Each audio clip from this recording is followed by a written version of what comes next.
A palestra de hoje à noite é sobre o Advento. Se parecer um pouco mística e, portanto, você a considerar espiritual, permita-me lembrar que tudo o que é profundamente espiritual é, na realidade, muito diretamente prático. Você não precisa pensar sempre em termos de algum objetivo terreno para compreendê-lo. Você pode estar mentalmente distante da pressão imediata e se concentrar no mistério de Deus, e aquilo que agora é sua grande necessidade se revelará envolto em algum fato objetivo, e você o compreenderá. Hoje, 30 de novembro, é chamado na tradição da Igreja de Dia de André. A Igreja escolheu os 12 apóstolos, Cristo e João Batista, e atribuiu um dia do ano a cada um deles. Assim, este dia foi dado a André. Isso não está nas Escrituras.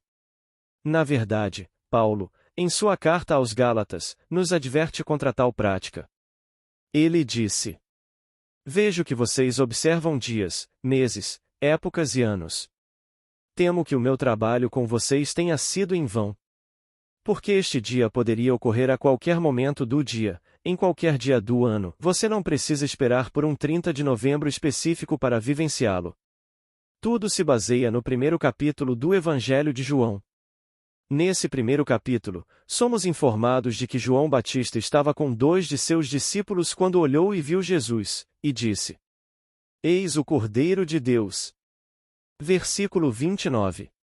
Um dos 2 presentes era André. Então André o seguiu, foi até sua casa e ficou com ele porque era a 10ª hora. A 10ª hora é a hora da criação. Cada letra na língua hebraica possui um valor numérico, bem como um valor simbólico.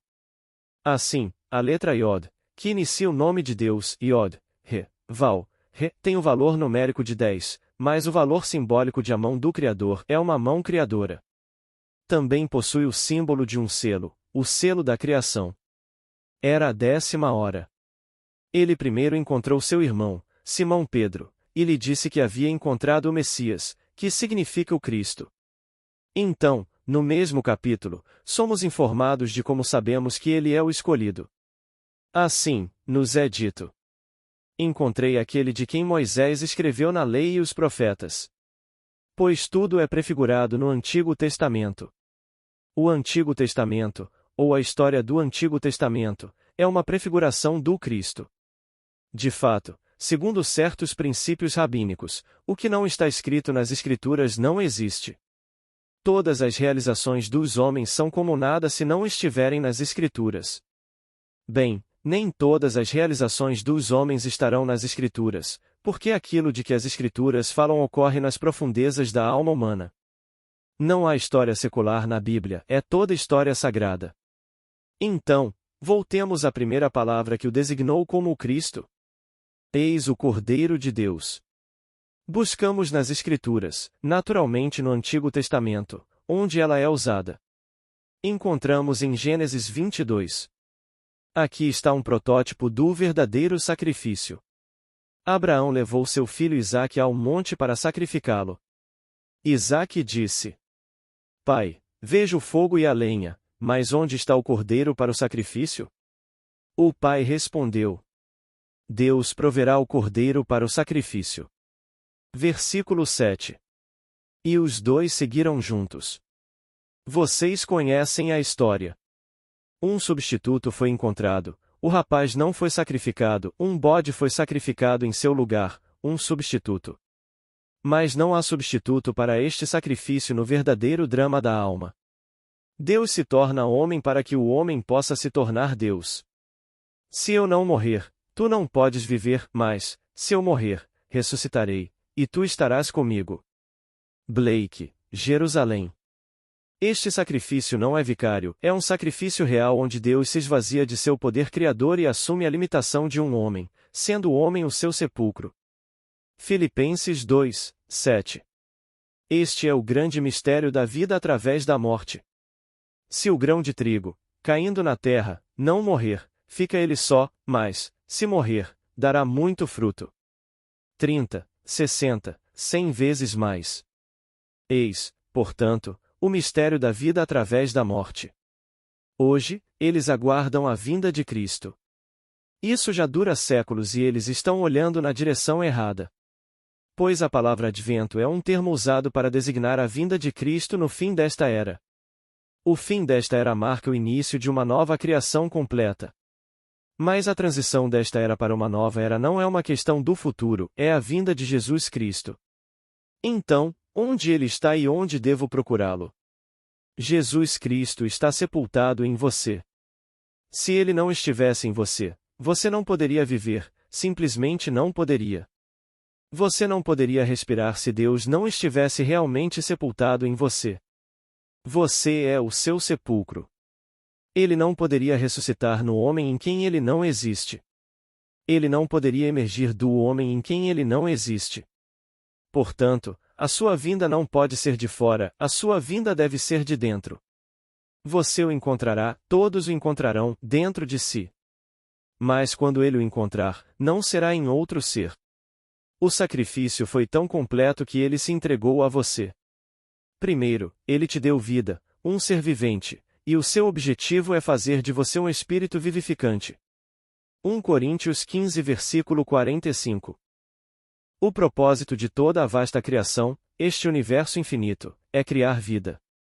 Essa é a maior criação do mundo. Criar uma casa, um sistema solar ou uma galáxia, por mais grandiosos que sejam, são insignificantes em comparação à criação da vida. Pois nos é dito: eu vim para que tenham vida e a tenham em abundância. João 10 versículo 10. Portanto, o único propósito é aumentar o seu poder criador de vida, para que haja vida em nós, não seres animados, mas espíritos vivificantes. Quando ele ressuscitar em nós, seremos como ele e ele será como nós, e não haverá dois de nós, apenas um. Ele vem de dentro, não pode vir de fora. Por isso somos advertidos. Se alguém lhes disser: eis aí o Cristo, ou eis que ele está, não acreditem. Marcos 13, 21. Ainda não se manifestou o que havemos de ser, mas sabemos que, quando ele se manifestar, seremos semelhantes a ele e o veremos como ele é. 1 João 3, 2. Você verá a si mesmo, e não outra pessoa. Ele realmente se fez homem. Deus se fez homem para que o homem pudesse se tornar Deus. Esses 4 domingos são o que chamamos de tempo do Advento. O domingo mais próximo de hoje, 30 de novembro, é chamado de Dia de Cristo ou Natal. As igrejas simplesmente realizam grandes rituais, cerimônias, todo tipo de formalidade externa, e perdem o ponto principal. Elas deveriam contar a história do grande mistério. Pois o Evangelho é um mistério que só pode ser conhecido por revelação. Não se pode especular, não se pode racionalizá-lo, ele se revela no homem. Se você não permitir que ele se desdobre dentro do homem, jamais descobrirá o mistério dos Evangelhos. Vejamos uma das cartas de Paulo. Ele gosta muito de usar a palavra mistério e fala do mistério da sua vontade, do mistério do seu propósito, do mistério do seu plano. E ele o expressa nesta frase: o mistério da sua vontade, segundo o seu propósito, que ele estabeleceu em Cristo como um plano para a plenitude dos tempos. Efésios 1, 9. Há um plano estabelecido em Cristo para a plenitude dos tempos. Quando o tempo chegar, ele despertará no homem. Ele despertará no homem como aquele homem. E aquele homem ficará perplexo, maravilhado. Nunca lhe ocorrerá, até aquele momento, que aquele a quem buscava, e cuja realidade por vezes até questionava, era na verdade ele mesmo. Como nos é dito na segunda carta de Pedro: nos últimos dias virão escarnecedores, dizendo: onde está a promessa da sua vinda? Pois desde que os nossos pais dormiram, todas as coisas permanecem como desde o princípio da criação. 2 Pedro 3, 4. E você ouve hoje a pergunta: bem, ele deveria vir depois de 2000 anos? Não, ele não veio depois de 2000 anos como o mundo pensa. Este ato de criação começou antes mesmo da existência do mundo. Você foi unido ao Senhor, e essa união com o Senhor ocorreu no início da criação, não há 2000 anos. Há 2000 anos, na plenitude dos tempos, o primeiro nasceu dentre os mortos, quando o primeiro ressuscitou dentre os mortos e foi chamado de as primícias dos que dormem. Mas, no próprio início da criação, Deus entrou pela porta da morte, o crânio humano, e deitou-se na sepultura com o homem, compartilhando com ele visões da eternidade até que o homem pudesse despertar. E quando o homem despertou, viu as vestes de linho que a mulher havia tecido para ele. As vestes femininas do mundo teciam as vestes de linho, essas coisas de carne e osso. E você emerge disso. Ali está, é carne e osso, e você sempre pensa que era você mesmo. Você sai disso. Então você se torna invisível para o mundo, e mais real, mais vivo, enfim, mais de tudo, e você é um espírito que dá vida, o que aparentemente não era quando vestia roupa de carne e osso. Então, quando ele vier, virá desta maneira, e vocês perceberão que a ressurreição é um fato. É verdade, e todos experimentarão a ressurreição. Ela precede o nascimento celestial. E o nascimento celestial permite que aquele que nasce entre em um mundo completamente diferente, uma nova criação. Mas a glória dessa herança não pode se tornar real, ou pelo menos não é plenamente realizada pelo indivíduo enquanto ele ainda estiver vestido com a roupa de carne e osso. Quando isso acontece, não significa que naquele momento ele deixa esta era. Ele permanece nesta era por um breve período e conta sua história, como os escritores do Evangelho contaram. Pois os escritores do Evangelho, desconhecidos como são, ninguém sabe a identidade de Mateus, Marcos, Lucas e João. Eles são anônimos, ninguém conhece esses escritores. Temos procurado por 2000 anos para encontrar algo que sustente a realidade desses escritores sob esses nomes, e todos eles são anônimos. Eles não estavam registrando ou descrevendo eventos do passado como historiadores. Eles desejavam transmitir a nós e às outras gerações a mensagem da salvação como pregadores que eles próprios experimentaram a salvação. Experimentaram-na de uma forma que ninguém poderia ter previsto. Quando isso aconteceu com eles, simplesmente registraram e contaram em forma de história. Nós pegamos a história, que é o veículo que transmite a mensagem, e a transformamos em um ídolo. 1 bilhão de pessoas no mundo se dizem cristãs e fizemos desse Cristo um ídolo que nos esconde o verdadeiro Deus. Bem, foi isso que fizemos. Estamos esperando que ele venha à imagem de algum artista que o pintou. Existem centenas e centenas de imagens diferentes de como o artista acreditava que Cristo deveria ser, e tenho certeza de que ele não pintou seu próprio rosto na pintura, ele pintou um ideal, conforme o concebeu. Se você visse o artista alemão, ou a pintura alemã, veria que difere radicalmente do Cristo americano. Em Nova York, na biblioteca pública da Rua 42 com a Quinta Avenida, um dia vi 46 retratos, todos alegando ser a verdadeira e autêntica imagem de Jesus Cristo, nenhum igual ao outro. Mas todos carregam a marca da nacionalidade do artista que os pintou. Ele pintou o italiano ideal, tal como o italiano o via. O alemão fez o mesmo. Bem, nós, uma nação jovem, não imaginaríamos que pintaríamos um Cristo, mas pintamos. É um jovem na casa dos 20 anos, loiro, de olhos azuis, com a camisa aberta, e a artista jura que foi assim que ele lhe apareceu. Mas tudo isso são simplesmente ideais inerentes à mente humana, e com a capacidade de expressá-los, você os registra em uma tela. Mas preciso voltar às Escrituras. Se alguém disser: eis o Cristo, ou aqui está ele, não acredite. Pois ainda não se manifestou o que havemos de ser, mas sabemos que, quando ele se manifestar, seremos semelhantes a ele. 1 João 3 versículo 2. Ou ele tem o seu rosto, ou não tem rosto. Ele terá o seu rosto porque você.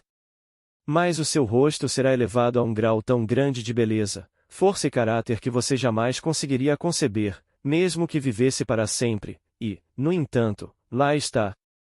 É tudo você. Deus se fez você para que você se tornasse Deus.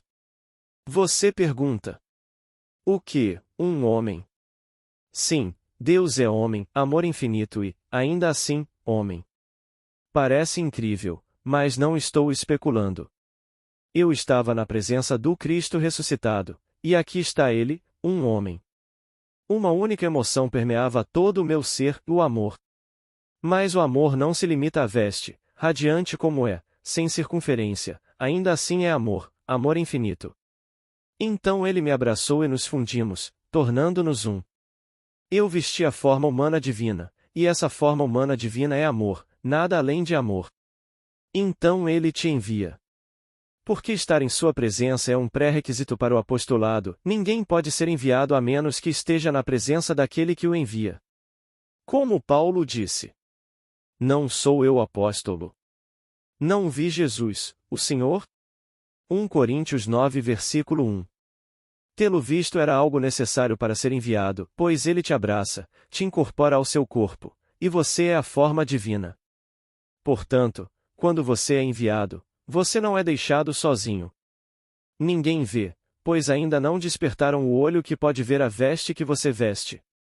Eles veem a forma mortal que um dia terá de ser abandonada, e então a era chega ao fim quando você entra na nova era, qualificado, vestindo a roupa que é a forma humana divina.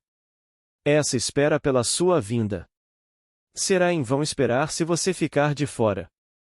Ele virá, e virá da maneira mais simples, como um ladrão na noite, quando você menos esperar. Você se recolhe, noite após noite, e de repente o poder majestoso da ressurreição estará sobre você. É um poder, sem dúvida. Paulo orou para experimentar o poder da ressurreição. Não que eu o tenha alcançado, mas oro para que eu alcance o poder da ressurreição. Filipenses 3, 12. E ele vem sobre você, você não pode impedi-lo. Você não o busca. Do nada, de repente, você está despertando, sentindo em sua mente um poder que você nunca conheceu antes. Você sente que está despertando, sim, mas não tinha ideia de que não estava completamente acordado. Que antes daquele momento você estava morto. Que pessoa neste nosso vasto mundo de 3,5 bilhões de habitantes cogitaria, enquanto caminha sobre a terra, que está morta? Falamos dos mortos. Dizemos que este morreu em batalha hoje, este morreu em um acidente, este morreu de causas naturais. E assim dizemos que estão mortos. E os mortos permanecem ao redor dos chamados mortos, lamentando. E todos neste mundo estão mortos. Eu não fazia ideia de que isso era verdade até acontecer. Como? Como eu poderia saber? Bem, você nunca teve um despertar assim na sua vida. Você acorda manhã após manhã e pensa: bem, isso. Estou acordado. E então você se levanta, faz a barba, segue com o dia e pensa: agora estou acordado. Mas esse tipo de despertar é algo completamente diferente.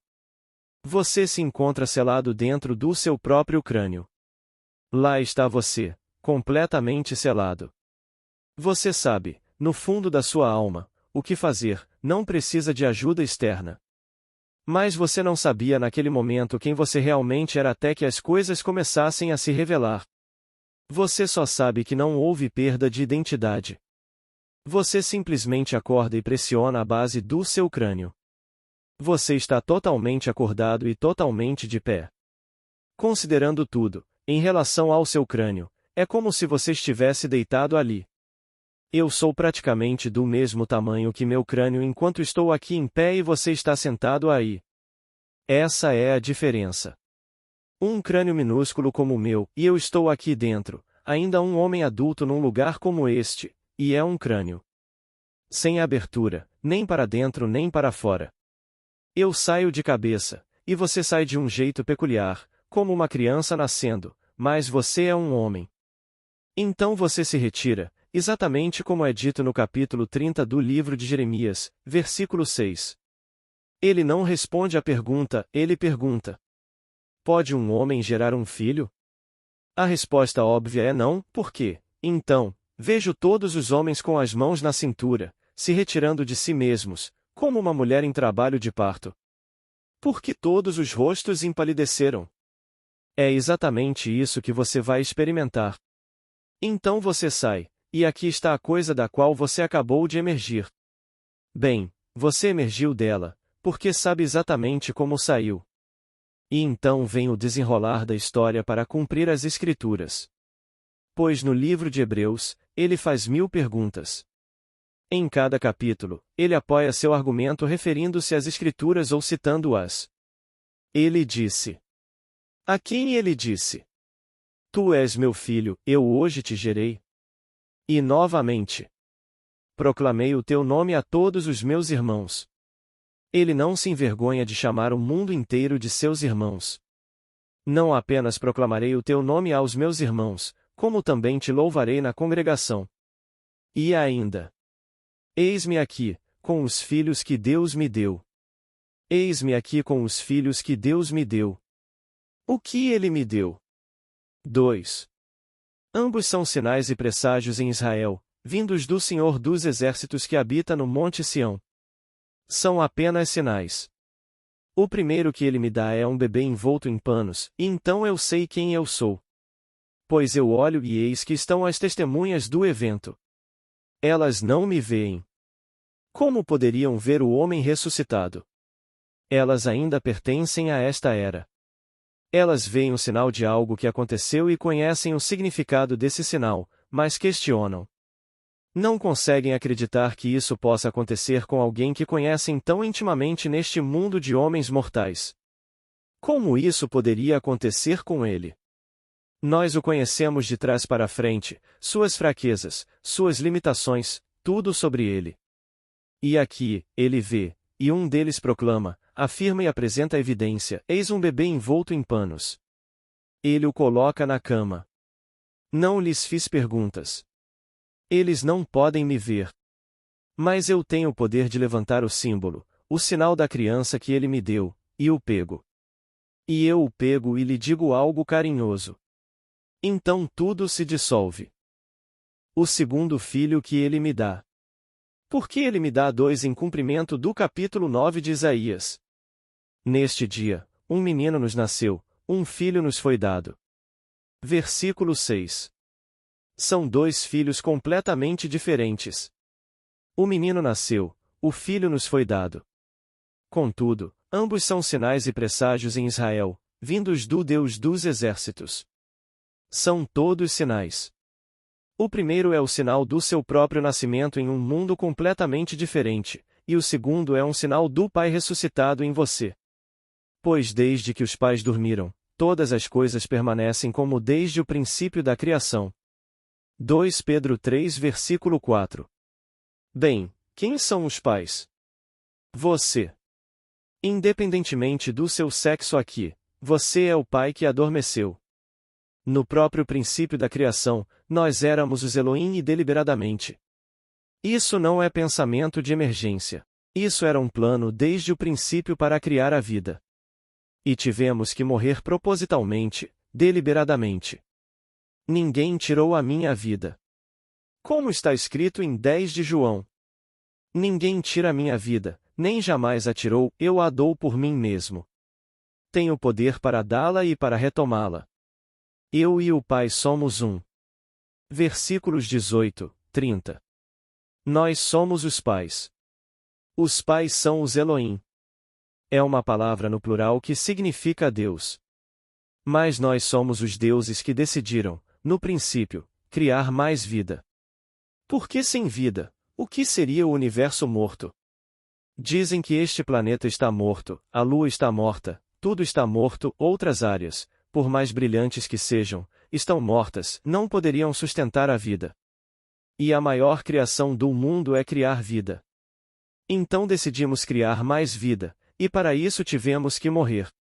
Então morremos para nossa divindade e assumimos o limite da contração, o limite da opacidade, com um plano dentro de nós que um dia realizaríamos. Realizando o plano, nos desdobraríamos e sairíamos da sepultura, emergiríamos dela, para nos encontrarmos trazendo de volta o que havíamos criado. Vida em nós mesmos, abundante. Que simplesmente nos moveríamos para um mundo completamente diferente, onde tudo estaria totalmente sujeito ao nosso poder criativo e imaginativo. Então, aqui estamos nós, nesta maravilhosa época do Advento. Não pensem que tudo aconteceu há 2000 anos, de uma vez por todas, e que estamos esperando uma segunda vinda. O drama se desenrolou nas profundezas da alma, não aqui neste mundo chamado mundo dos homens. Como vocês leem no versículo 1 do capítulo 3 de Gálatas. Ó Gálatas insensatos! Quem os enfeitiçou, diante dos quais Jesus Cristo foi apresentado publicamente como crucificado. Deixem-me perguntar apenas isto: e vocês receberam o Espírito pela prática da lei ou pela fé na mensagem que ouviram? Será que vocês são tão insensatos? Tendo começado com o Espírito, querem terminar com a carne?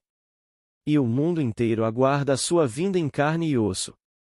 Aqui está um drama se desenrolando diante de vocês, retratando a crucificação, e vocês agora esperam pelo seu retorno como um homem de carne e osso.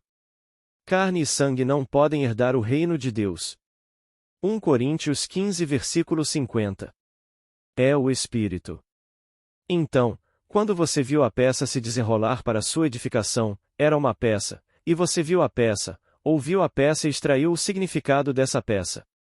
Agora, você vai acabar vendo os atores que interpretam os papéis como pessoas reais?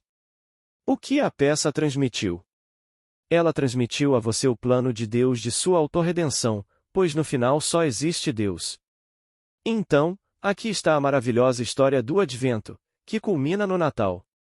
Toda criança nascida de mulher, mesmo que viva apenas um segundo, experimentará e saberá que não se trata de outro que nasceu sobrenaturalmente do alto, mas sim dele. Que, do nada, quando menos esperar, o drama se desenrolará. Mas não pode se desenrolar antes da plenitude dos tempos. Assim, o mistério da sua vontade, segundo o seu plano, que ele estabeleceu em Cristo como um plano para a plenitude dos tempos, ali estava o seu propósito, ali estava o seu plano, ali estava a sua vontade. Ninguém vai frustrá-lo, ninguém vai impedi-lo. E, no final, ao observarmos a história, vemos que tudo foi prenunciado. Isso me lembra aquele lindo poema de Edward Thomas. A princípio, ao fechar a porta, estava sozinho na casa nova, e o vento começou a gemer. Meus ouvidos foram atormentados pelo temor do que estava prenunciado, de noites de tempestade, dias de neblina sem fim, dias tristes em que o sol brilhava em vão, todas as mágoas e sofrimentos ainda por começar. Mas aprendi como o vento soaria depois que essas coisas acontecessem. Todas essas coisas pelas quais o homem tem que passar, todos os sofrimentos do inferno, mas no final ele sai vitorioso. E quem é ele? Ele é Deus. Ele cumpre seu propósito, que era criar a vida. Portanto, se você comparecer ao culto no próximo mês, em qualquer domingo de manhã, eles chamam de segundo domingo da Quaresma, terceiro domingo, quarto domingo, tente se lembrar do que ouviu aqui. Toda essa história é verdadeira do começo ao fim. Ela não aconteceu aqui na Terra, aconteceu e continuará acontecendo nas profundezas da alma humana. O que vemos nessas igrejas ortodoxas são simplesmente desdobramentos secundários sobrepostos à visão dos evangelhos. Mas isso pertence a uma região completamente diferente, algo mais profundo, mais vital, mais real do que aquilo que o intelecto habita, e por isso permanece indestrutível por todos os argumentos e críticas intelectuais do mundo. Vocês poderiam se levantar diante do orador e serem todos os gigantes intelectuais do mundo, não faria diferença qual argumento apresentassem. Vocês estariam teorizando, especulando, e eu não. Estou lhes contando a história como ela se desenrolou em mim. Assim, nos são dados 4 domingos, e há 4 eventos extraordinários. O primeiro é um evento duplo, o segundo um evento único, o terceiro um evento duplo e o quarto um evento único. Juntos, eles formam a estrela de 6 pontas de Davi, o Mogem Davi, o grande emblema, que é aquele que simboliza toda a humanidade, todas as gerações de homens e suas experiências, fundidas em um único ser e personificadas como um jovem, esse jovem é Davi. É isso que foi colocado no homem no princípio, a soma total de tudo que os homens poderiam fazer, tudo reunido em um único jovem e chamado eternidade. E assim, ele pôs a eternidade no coração do homem, sem que este pudesse compreender as obras que Deus realizou desde o princípio até o fim. Eclesiastes 3, 11. Porque estava lá no princípio, mas o homem precisava dormir e esquecer. Em seu sono, um sono tão profundo que é chamado nas Escrituras de morte, por isso, ele morre. Ele morre porque perde toda a memória de sua condição celestial e sonha o sonho da vida. Enquanto ele sonha o sonho da vida, o tempo vai se preenchendo, e quando a plenitude do tempo chega, então, de repente, embora suas mãos ainda estejam impuras e seu coração impuro, e ele ainda seja capaz de violência neste mundo, ele, dentre todas as pessoas, com todo esse potencial, é escolhido porque o tempo se completou e o plano pôde então se desenrolar. Que plano? Aquele plano de salvação que estava no princípio. Ele preparou um caminho para si mesmo retornar. Porque ele entrou pela porta da morte, o crânio humano, ele precisa retornar de lá. Portanto, que ninguém os leve para fora e os apresente a algum homem santo. Não existem, esqueçam-nos. Enquanto vocês vestem essas vestes de carne e sangue, vocês não são verdadeiramente o homem santo. Elas precisam ser removidas, para que vocês possam vestir a forma humana divina, a forma do amor.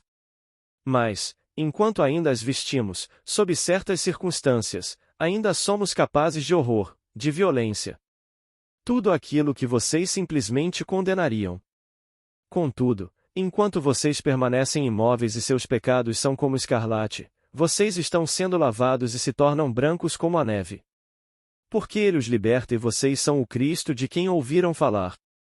Vocês são o Cristo de quem as Escrituras falam, e tudo o que está escrito na lei de Moisés, nos profetas e nos salmos se refere a vocês, mas vocês não acreditaram e ninguém nunca lhes disse que se referia a vocês. Você pensou que se tratava de algum homem maravilhoso, único e santo, de 2000 anos atrás. Não. Trata-se das primícias, as primícias daqueles que dormem, os primeiros a ressuscitar dentre os mortos. Mas todos ressuscitarão dentre os mortos. Então, quando Blake apresenta seu maravilhoso poema Jerusalém, ele pergunta: "Oh, quando chegará a manhã do túmulo e quando virá nossa salvação?" E responde: "Repouse em mim até a manhã do túmulo. Eu sou a tua vida. Não há outro. Seu próprio ser maravilhoso. Você diz eu sou. Esse é ele. Mas você não sabe disso, não até aquela manhã do túmulo, quando você acorda na sepultura e descobre que devia estar morto, ou nunca teria sido colocado ali. E não há dois de você, apenas você. Quando você sai, o nascimento tem testemunhas, a ressurreição não tem testemunhas. Assim, na Bíblia, não há uma única palavra sobre o testemunho da ressurreição. Disse ele ressuscitou, mas ninguém estava presente para testemunhar. Logo que chegaram, a pedra foi removida e o túmulo estava vazio. Mas nenhuma testemunha. Então, espalharam a notícia de que esconderam o corpo e disseram ele ressuscitou. Mas ele nunca pôde ressuscitar. Eles simplesmente chegaram antes que os outros pudessem, enquanto os soldados dormiam, removeram a pedra enquanto eles dormiam e então disseram ao público: ele ressuscitou, porque não há nenhuma evidência nas Escrituras de que alguém tenha testemunhado a ressurreição. João 20 versículo 11, Lucas 24 versículo 6. E é verdade. Quando você acorda, está sozinho, não há ninguém no túmulo além de você mesmo. Você sabe onde está e sai, sem ajuda. Você mesmo remove a pedra empurrando a base do crânio. Mas quando você sai, está nascendo de novo através da ressurreição de Jesus Cristo dentre os mortos. Bem, você ressuscitou e então sabe quem você é. Você sai agora vem as testemunhas do nascimento, mas nenhuma testemunha da ressurreição. Então você pode examinar as Escrituras e não encontrará nenhuma testemunha nos Evangelhos. Portanto, esses são testemunhas, os escritores, da verdade da palavra de Deus. Porque eles estavam testemunhando a verdade da palavra de Deus, eles não fariam o que tantos sacerdotes e escribas ao longo dos séculos fizeram, acrescentaram algo para dar substância, inseriram uma testemunha. Não há testemunha da ressurreição. Então os escribas sabiamente falaram da ausência de testemunhas. Tudo o que podiam dizer era que ele havia ressuscitado porque não estava ali. Então ele devia ter ressuscitado porque não estava ali. Levaram o corpo do meu Senhor. Mas ninguém o viu ressuscitar. Como poderiam? Algo completamente diferente estava surgindo. E nenhum olho mortal poderia ver a forma humana divina que se ergueu daquele estado de morte. Então, quando ele aparece, eles podem ver o sinal e o presságio no primeiro filho, envolto em panos. Depois, quando chega a vez do segundo, eles também podem ver isso. Porque aqui surge a verdadeira paternidade de Deus, revelada em seu filho, Davi. Davi o chama de pai. Daí em diante, um após o outro, todos se somam a esses 4 grandes eventos que culminam na plenitude do drama. E ele ainda está envolto em sua túnica, aguardando o momento em que a depõe pela última vez, mas engrandecido porque trouxe de volta o cumprimento de seu propósito, que era criar vida. Que diferença faria se eu possuísse a terra e mudasse toda a sua face? Não está registrado nas Escrituras, portanto não é inexistente. Mas se eu não possuísse nada na face da terra e tivesse essas experiências prenunciadas nas Escrituras, elas são eternas e ninguém pode tirá-las de mim. Todas elas simbolizam e significam certas coisas. Bem, os 4 simbolizam sua entrada em uma era completamente diferente, qualificados como os Elohim, para criar algo maior agora porque vocês têm mais vida. Vocês acrescentaram a vida que era sua quando a sacrificaram voluntariamente, a deram, não indiretamente, mas realmente a deram, e esqueceram completamente quem eram quando se consideravam homens e caminhavam sobre a terra neste sonho de vida. Agora, vamos entrar no silêncio.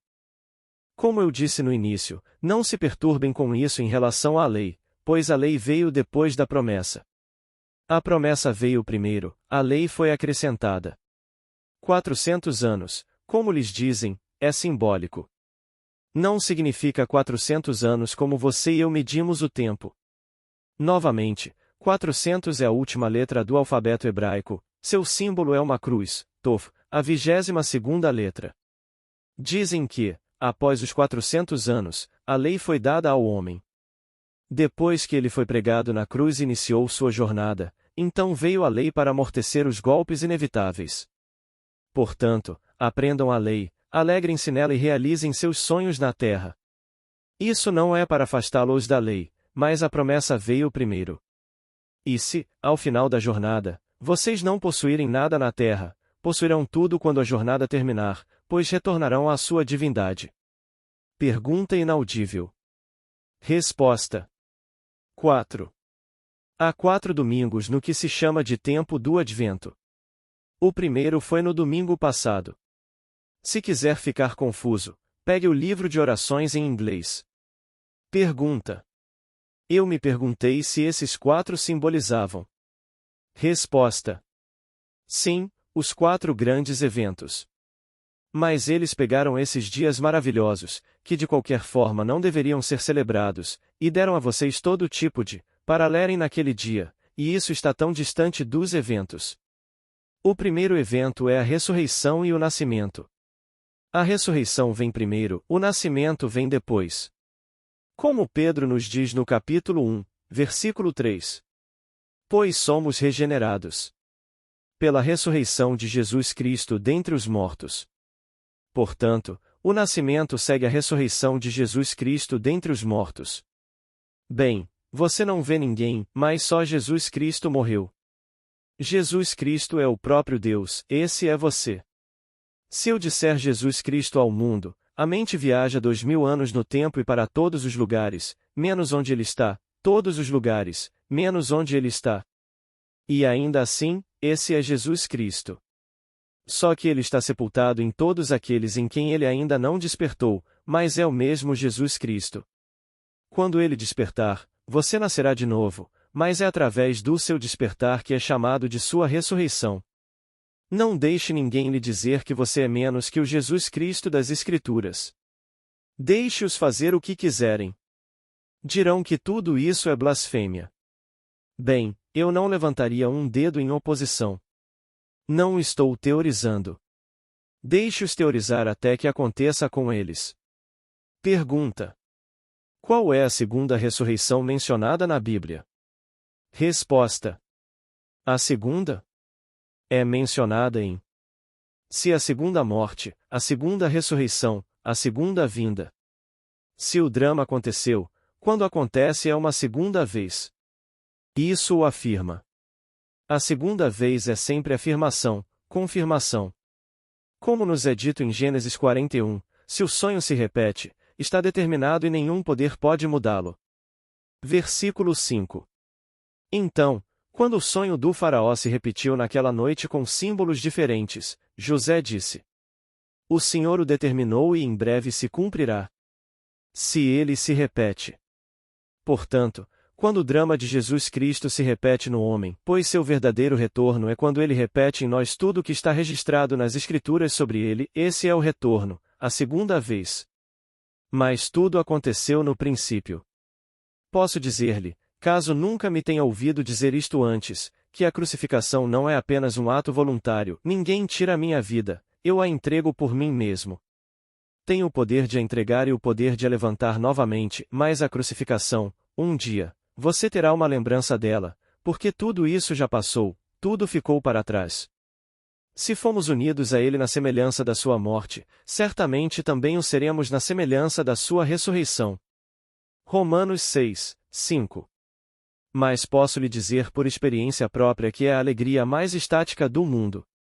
Quando você tem uma imagem na memória e ela se torna quase uma repetição, e você sente novamente os vórtices que o pregaram a este corpo, é puro êxtase.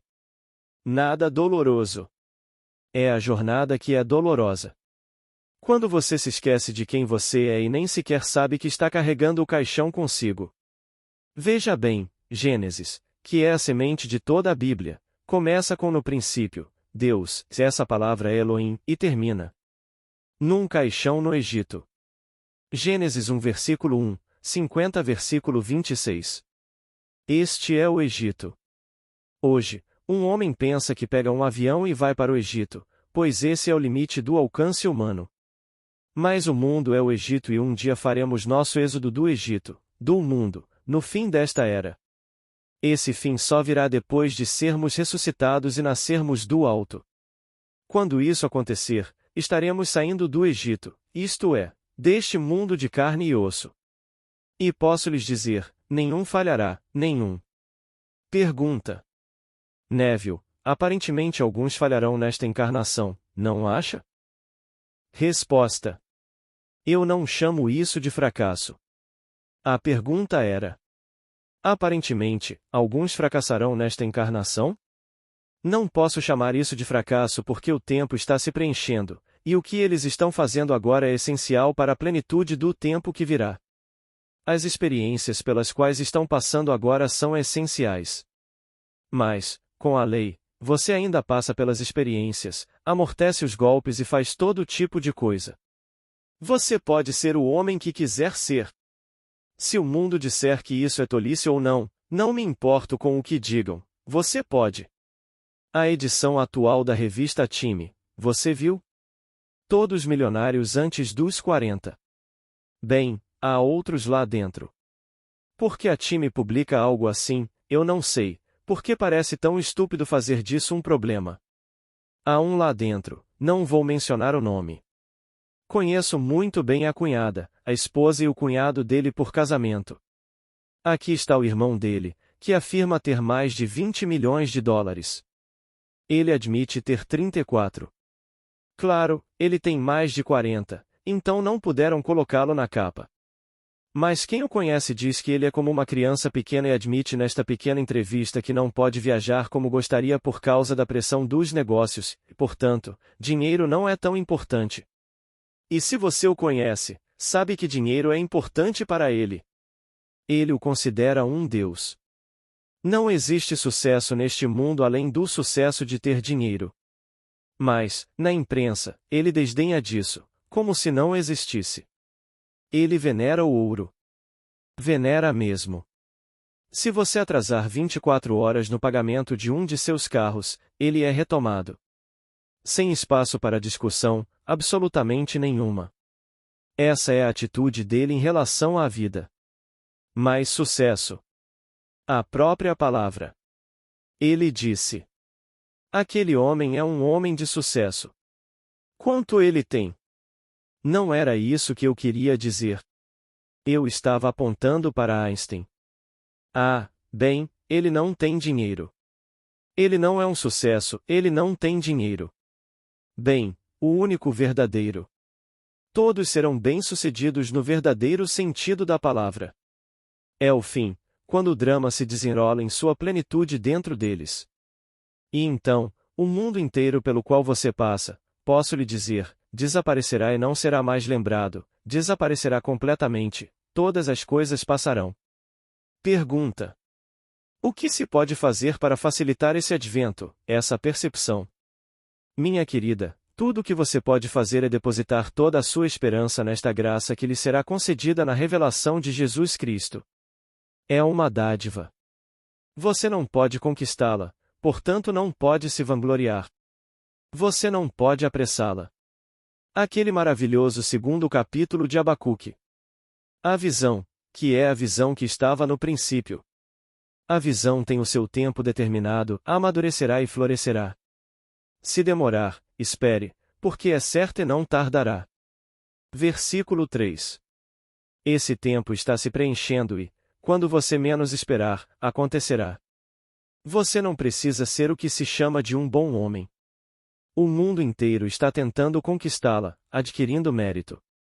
Então, eles se levantam quando não estão com vontade e vão à missa. A missa matutina, isso é mérito. Se não forem, isso é demérito. Metade da minha família é católica. A gravação termina. Amigos, antes de encerrar o áudio de hoje, quero agradecer a todos que sempre estão aqui, curtindo, comentando e compartilhando os áudios aqui do canal. Também quero agradecer o apoio de todos que fazem parte da nossa comunidade de membros. Muito obrigada. Paz e bênçãos na vida de todos.